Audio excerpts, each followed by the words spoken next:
Hi, Misha here, and for a while I've been wanting to revisit the Spanish Astra Model 600/43 pistol. But then another one came around with some early markings and early serial, and I've shown you this one before. We've even shot it before. This is a later production one.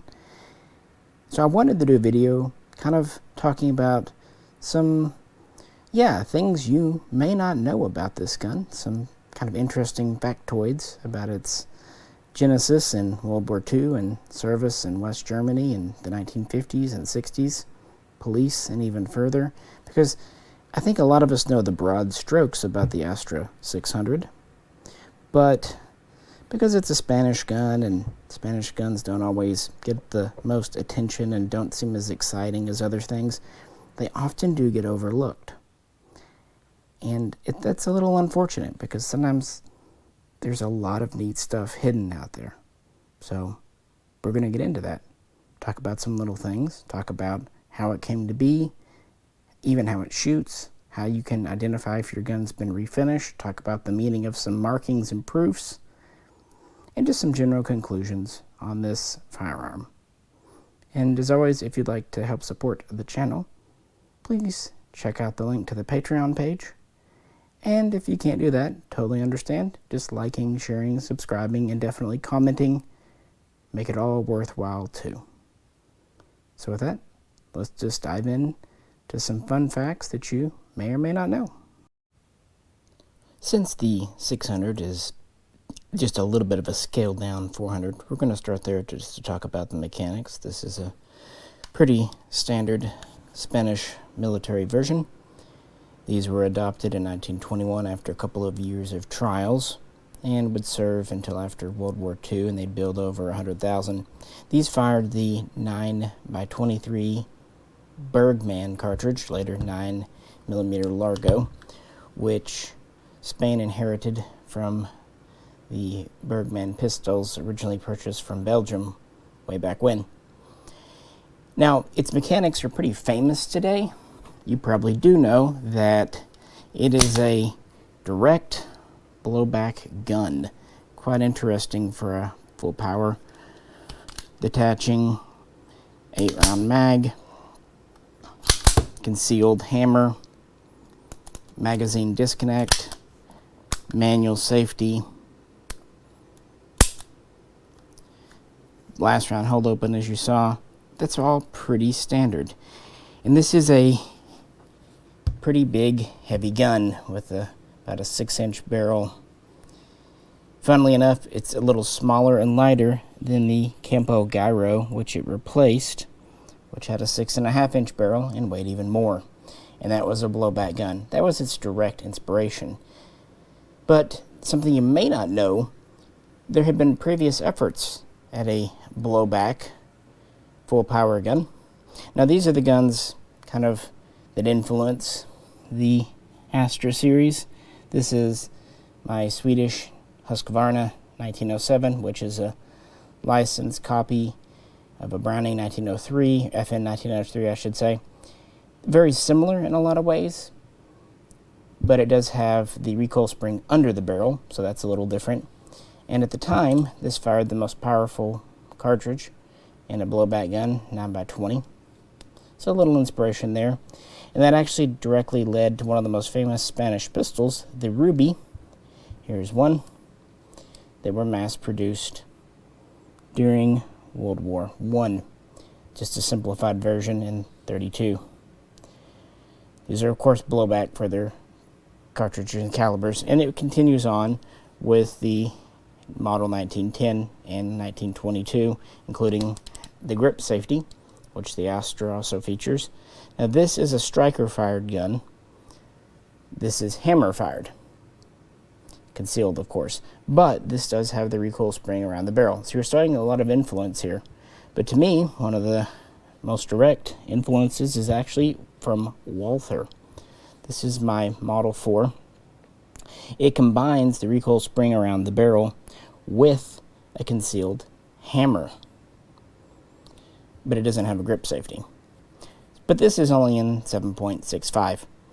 However, Walther did put into production the Model 6, which fired 9x19 Parabellum and was used by Germany in limited numbers during World War I.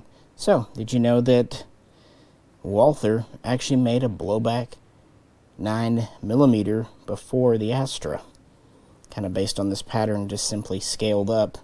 It too, like the Astra, had a pretty stout recoil spring, but unlike the Astra, it wasn't quite built to last, and so it did not last. You do probably know that the Astra 600 was made at the behest of Hitler's Nazi Germany. Back in 1936 through 39, of course, the Nazis helped Franco and the Nationalists win the Civil War. And even though Spain was nominally neutral in World War II, there was a great deal of friendship and just desire to please each other going on between the Nationalists in Spain and the Nazis in Germany. But you may not know just how deep that ran and how much the Nazis kind of let them get away with, frankly. As the Wehrmacht marched across Europe, it took control of lots of nations, and through hook or crook, co-opted their military industries into building for them. But they always needed more tanks, planes, and small arms.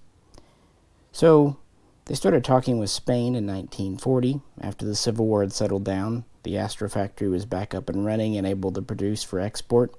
So in 1941, the Nazis purchased around 6,000 Model 600s, Model 400s, and some Model 300s in 32 and 380 from Spain. Now these fire 9mm Largo, as you know, and the Spanish did give them ammunition for them, but not enough. So the Germans did fire their 9mm Parabellum, 9mm Patron 08 in them, and they will fire. I've done it before. I've fired that in Astra 400, but it's not great. Ejection, feed, extraction sucks. Headspace is all kinds of wonky. Since it is a blowback gun, technically it doesn't really have headspace, but you know what I mean. The chamber is way too big. It's not ideal. So, in 1943, the Nazis were so interested in getting more Astras, they actually sent a couple of engineers over to the Astra factory to help redesign the gun. And so they allowed this, and they wanted to order a number of pistols, maybe as much as 60,000 in the first batch alone. Well, they worked with it, and they quickly came up with what Astra called Model 600/43 here, meant for export nominally, but we all know it was mostly meant for the Nazis, and it fired the standard 9mm Parabellum cartridge. And both sides really wanted to make this work, because the Nazis needed guns, and they were impressed with the quality of fit and finish in the 400s, and the Spanish wanted to impress them, giving them a nice rust blue with fire blued parts, wood grips. They even, hopefully maybe I can get it on camera, marked the barrel with the kind of German style designator of Patron 08. Kind of neat. And they retained the same marking on top of the slide. The set of marking is the standard pistol. And were built to extremely high quality. Now these actually have a slightly shorter barrel, whereas this was 6 inches. This is about 5.3 inches. And overall the gun is just over 8 inches. So it's about half an inch, a little more than half an inch shorter than the other version. Although the grip is a little tiny bit longer, so the panels aren't interchangeable. And we have a different style of lanyard ring, and we have this interesting mag release with a new pattern of 8-round mag. This is often called the Navy mag release, and it's borrowed from the Model 300. And I think everyone would agree is a heel release. So the Astra factory and the Spanish really wanted to impress the Germans, and the Germans were duly impressed, and they really needed guns. consideration did not stop there. Here's that FN 1922 again. This was made under the occupied FN factory and received its own Wehrmacht designation, Waffenamt WA 140, and when they were told what to do.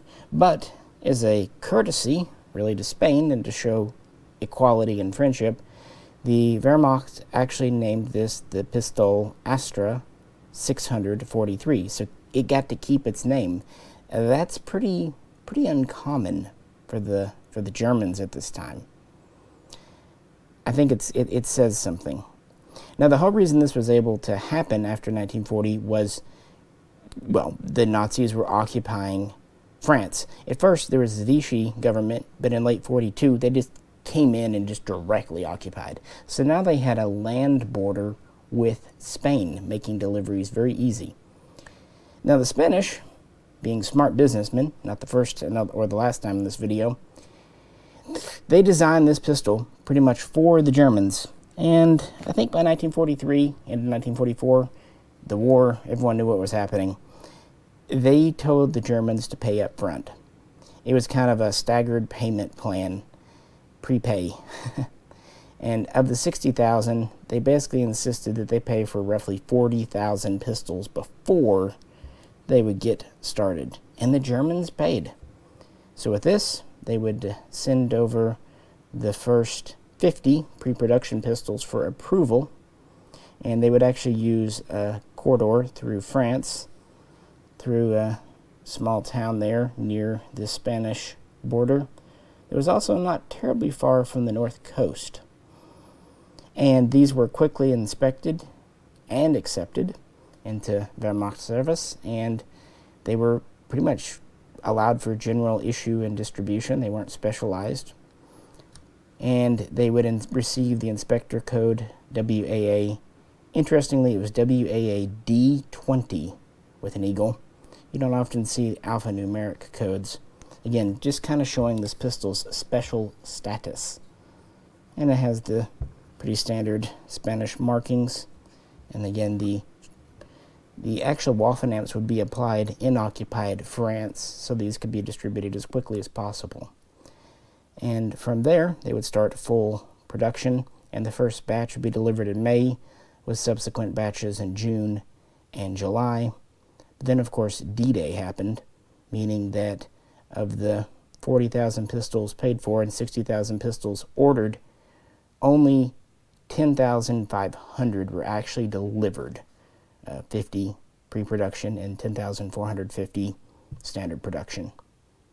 So, what was Astra to do?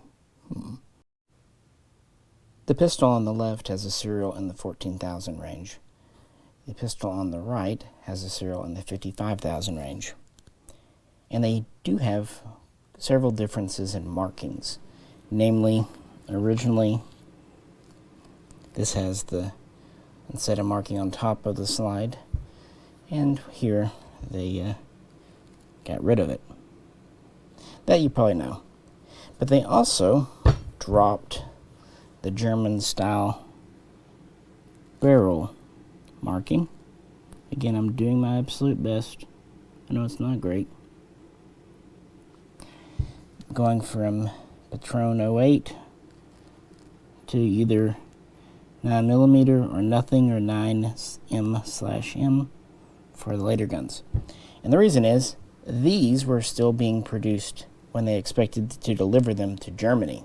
Second batch. They were getting ready to ship another 5,000 to the Germans when D-Day happened, and the corridor was essentially cut off in July of 1944. So what was Astra to do? Okay, they already had roughly 5,000 pistols built. They could have stopped there, but they didn't. For one, they already had the material set up to essentially produce 60,000 of these guns. And for another, the Germans had paid for them. What you may not know is they were fully aware, probably from the beginning, that the Nazis were losing the war and they would not have France for very long. They took the contract knowing what was up. Their attitude was, well, we were paid to build guns. we will build guns, and it's not our damn problem if our customer can't find a way to take delivery, to accept them. But they knew what was up, so after around serial number 15,500, give or take, they dropped the very German-specific style markings and kind of went to more of a generic international type marking, especially for the caliber, because they knew that these would pretty much need to be sold elsewhere. And so they continued building throughout 1944 and in 1945. And the last pistols left the factory at the end of that year, and they wrapped up assembling about 59,400, so just shy of that 60,000 mark. And afterwards, they pretty much just placed them all into storage, although the Spanish government would acquire about 600. I'm not sure what they were expecting to do with them, but they ended up not doing anything with them. So Astra's pretty much left with a big bulk of guns, only having delivered 10,500 to the original customer. And keep in mind, of the roughly 48,000 left at this time, 40,000, well, I should say 30,000 had been paid for, so they overproduced by 15, 16,000. They weren't actually paid for, but that's okay, because they've had the bulk paid for. I just find the way they dealt with the Germans already hilarious, and it gets even more interesting. But before we get into this pistol's second life, as it were, let's talk about how it shoots. And that is quite big and heavy. Like I said, about 40 ounces, fully loaded, 8-round mag, and it's a direct blowback gun. So you might expect it to be very punchy, very snappy in your hand, or to be very unreliable or not very durable. And we've actually shot this gun before, so let's show a clip of that and then we'll talk about it. Astra 600.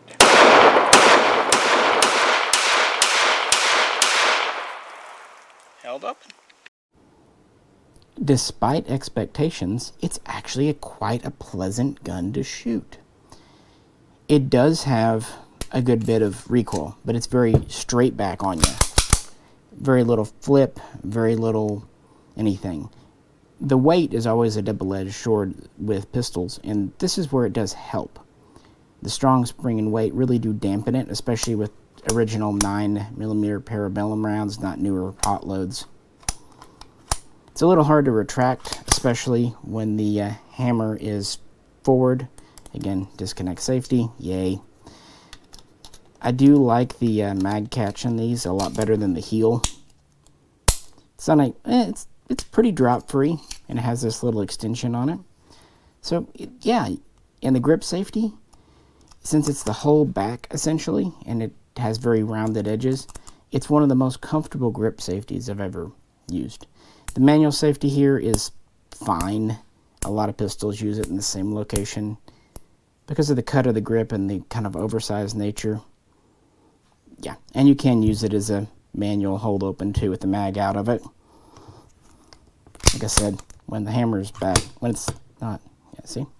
And then if you want to disassemble, you can just rotate the barrel here. It's conveniently grooved for it. Now taking it off, I find it's easier to pull it back and let it down. For the sights, obviously, I'm no expert. They're not very big. They're military sights, so what do you do? But here's an old clip of Jay shooting this pistol, just so you know. Astra 600.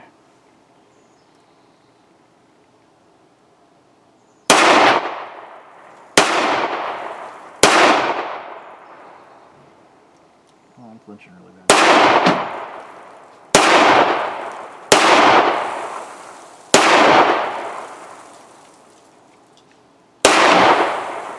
Locked open. So not bad, but it is something to get used to because it is an old school gun. The trigger is fine. Keep in mind it does have a magazine disconnect safety. I felt better. I felt worse. It's a military trigger, so no credit there one way or the other, I would say. And even though it is firing a full power round, since it is derived from a pistol even firing a larger round, the 600 is actually very durable. This is a machined steel slide and frame, very basic, robust parts made from quite high quality steel. That region of Spain historically has had good steel, at least when they try.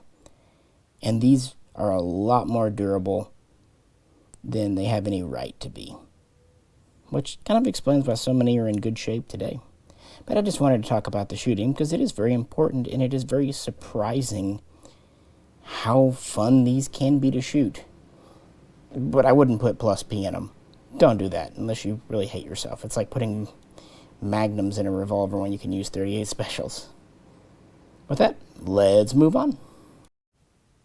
I'm sure you're aware of the use of the Astra in West Germany after the end of the war, of course, and the beginning of the Cold War. But actually, it wasn't the first user. Before that happened, in 1950, Astra started trying to figure out something to do with the pistols all in the storage that they had. And so they started offering them to export customers. And it was kind of hard because there were so many pistols floating around post-World War II. But they did have some successes. As I said earlier, 600 were sold or transferred to the Spanish government. Probably the biggest contract they had was for 800. They went to Portugal. These would be issued, even officially adopted by the Navy there. Another 450 to 500 would go to Chile. And then you would see 200 each going to Jordan and Turkey. And those are the biggest orders. And they made sure that these were, at least on paper, not from the batches that were paid for by the Nazi Germans. These are the overrun guns, as it were. They also would export some for civilian markets like the USA, also sold inside Spain. And you'll see small quantities going to places like Egypt, the Philippines, and a few others. All told, they exported around 3,500 to 3,600 guns. Not significant, but keep in mind the bulk they had were already paid for, so this only left them with, roughly 10,000 unpaid for guns. Not bad considering the market they're in right now, but it's just kind of the beginning. And yeah, let's talk about the whole West German story. As you know, after World War II, Germany was disarmed for the rest of the 1940s, with only really local police carrying small caliber guns like this Walther PP. And what arms were there were usually left over from World War II. And while the local police, the municipal police, would still sometimes carry 32 or even 380 9mm Kurz caliber guns throughout the 60s, in 1950, the Allies encouraged West Germany to rearm to some extent.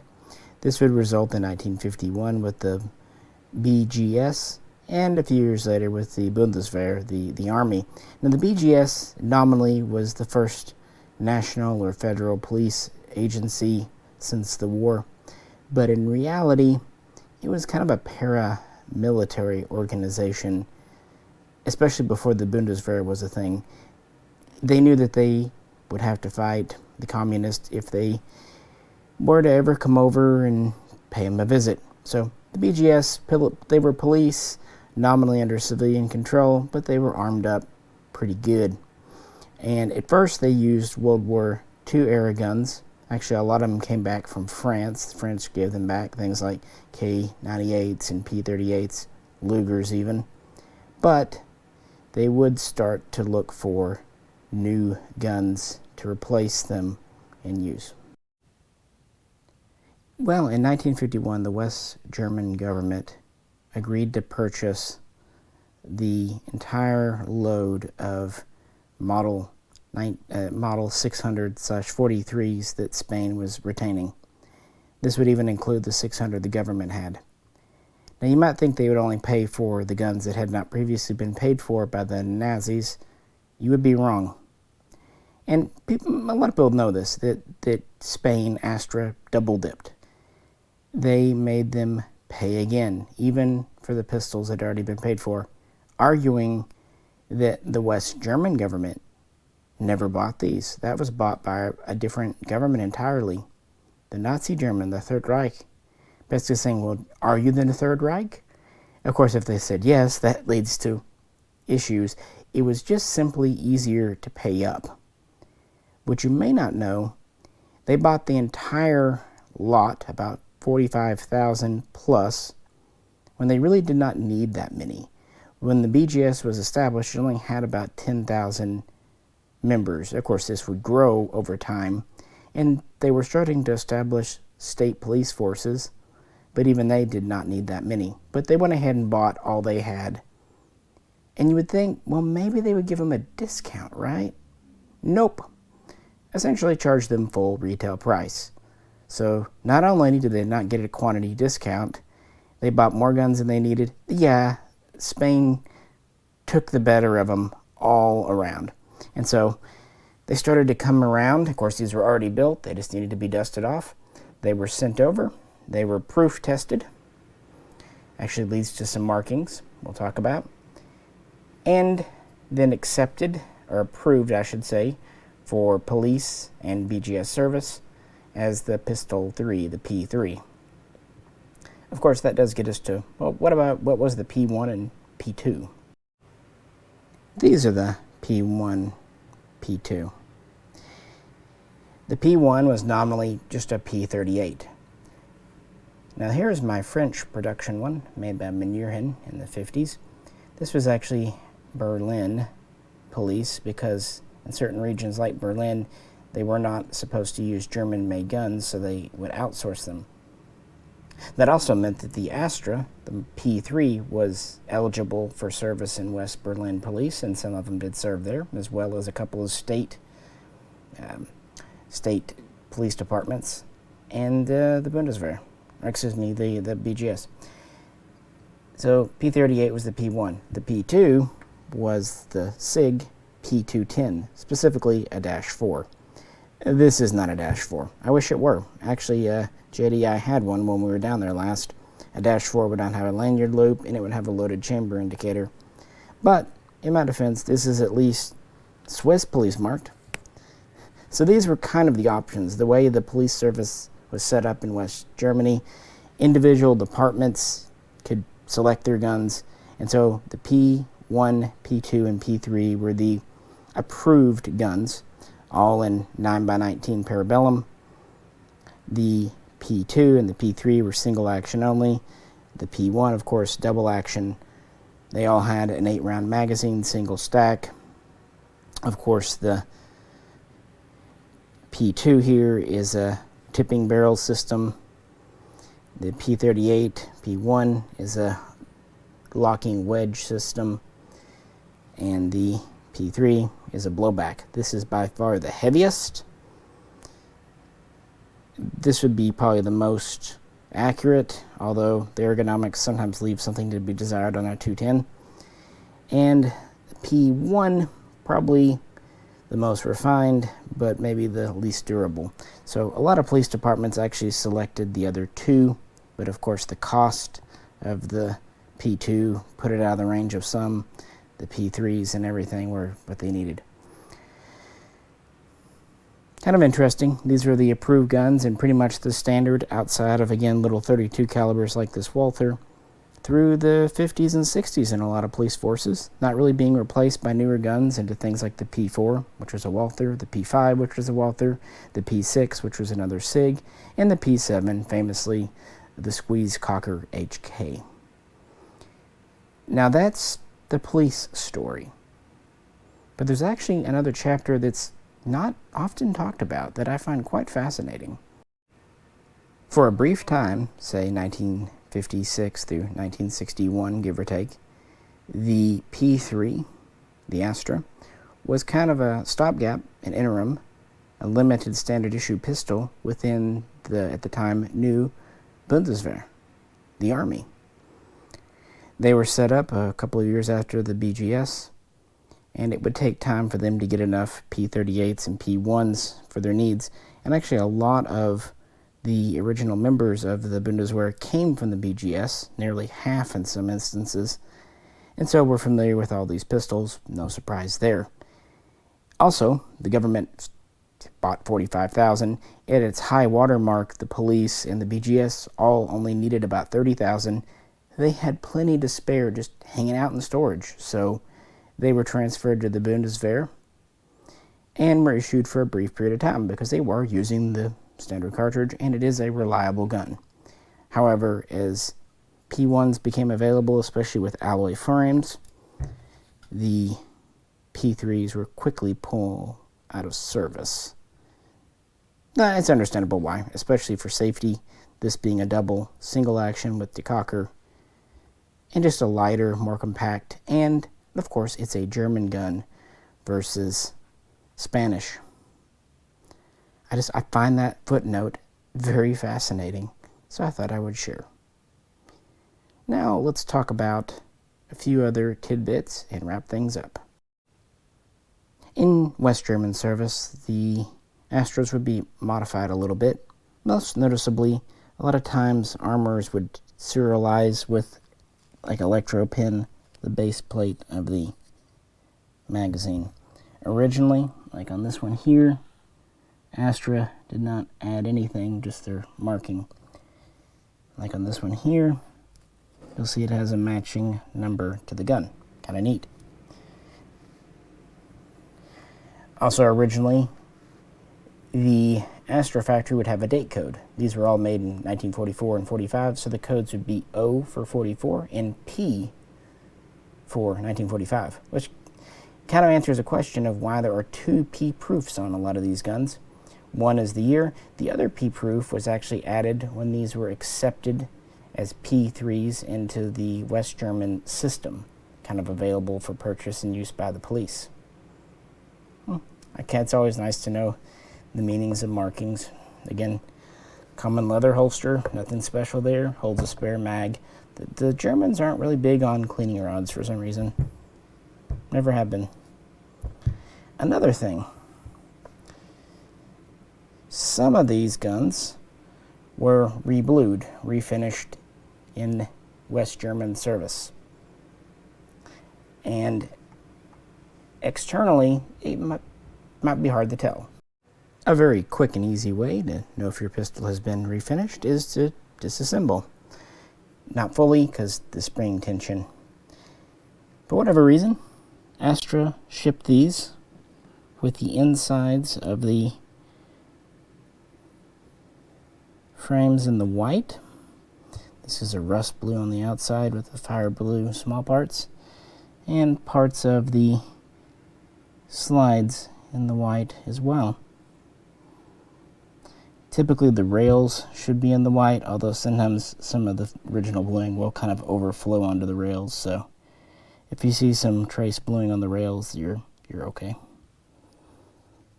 So this one, the later production one, we are good. This one, on the other hand, has been reblued in service. You can see that it's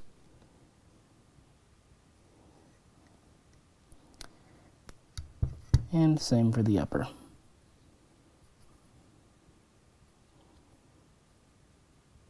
So that's one really easy way to tell. Now the barrels will still be in the white usually. Now this refinish was done in German service because I've seen this exact type of bluing on refurbished P38s and other guns out of there. It's just a matte military blue. And as you can tell, they didn't buff out the markings on top of the slide. If you see one where the markings look buffed and this is a really shiny blue, then that's going to be aftermarket. And some 600s will appear with black synthetic plastic grips. They could be very late production, but as far as I understand, they're actually replacements added maybe by an importer. And a lot of these did come in non-import marked because pre-1968, usually ones intended for the commercial market will say made in Spain, since that was required by the USA since the late 1920s. So I hope that helps anyone looking to buy one of these out. Again, the mags can be serialized or not. The German armors also sometimes would serialize other small parts, like the bushing in the front, or the lock system for the barrel. It locks here. But from Astra originally, as on this gun, the only serialized parts are going to be your frame, slide, and barrel. Just thought that might help some folks out. It might be something not everyone was aware of. If you were, hey, I appreciate your patience listening to me ramble. Well, I really appreciate you hanging out with me. If you could, please do like, share, and subscribe. And if you'd like to help support the channel, please check out the link to the Patreon page. I do again apologize that this was kind of a markings type video, and it's me, so you know, but at least hopefully it gives you some ideas what to look for. These are really cool pistols, and they're terribly underrated, and I love the Nazi service. I love the West German service, especially the fact that it was even in the Bundeswehr a minute, and just the way that Astra and Spain treated the Germans is, oh, what can you do? Oh, Franco and Hitler and all that stuff. And it's one of the few blowback 9mm guns. Just kind of an interesting thing. And they are very well made. And they're very affordable, at least for this era of gun. So, I've been wanting to do a video kind of revisiting the Astra anyway. And when this one came in, it just seemed like the right time. But I'd love to hear what you have to say. If you've got any other information, please do share it below in the comments, because I'm always learning and always enjoying learning. That's what's fun about this for me. This is Misha. Catch you very soon. Next time.